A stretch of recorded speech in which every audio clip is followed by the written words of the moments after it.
২০০৭ সাল থেকে জন্মহার কমছে আমেরিকায়। এ নিয়ে চিন্তায় মার্কিন প্রশাসন।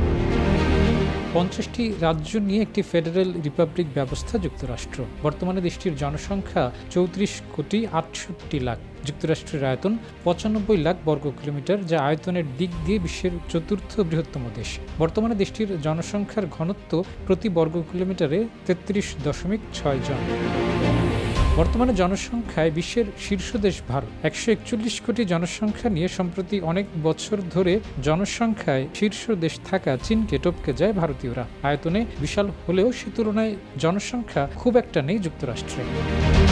২০ জানুয়ারি দায়িত্ব নেওয়ার পর যুক্তরাষ্ট্রের বাণিজ্য সহ বেশ কিছু নীতিতে সংস্কার এনেছেন মার্কিন প্রেসিডেন্ট ডোনাল্ড ট্রাম্প। এবার ট্রাম্প উদ্যোগ নিচ্ছেন মার্কিন নাগরিকদের জন্মহার বাড়াতে। এজন্য তিনি বেশ কিছু প্রস্তাবনা নিয়ে আগাচ্ছেন।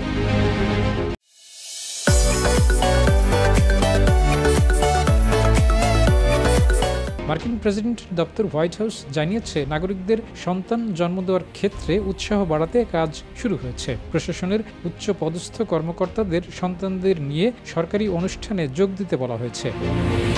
যুক্তরাষ্ট্র জন্মহার বাড়াতে যে পদক্ষেপ নিচ্ছে, সেখানে বিয়ে করলে বা সন্তান হলেই টাকা বা অতিরিক্ত সুযোগ সুবিধা মিলতে পারে।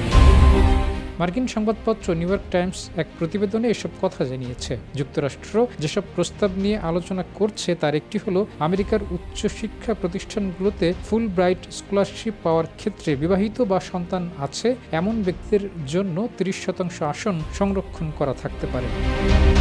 বাচ্চার জন্ম দেওয়ার পর যুক্তরাষ্ট্রে মায়েদের $৫,০০০ অর্থ সাহায্য দেওয়ার কথাও ভাবা হচ্ছে। ডেস্ক জয় জয় দিন।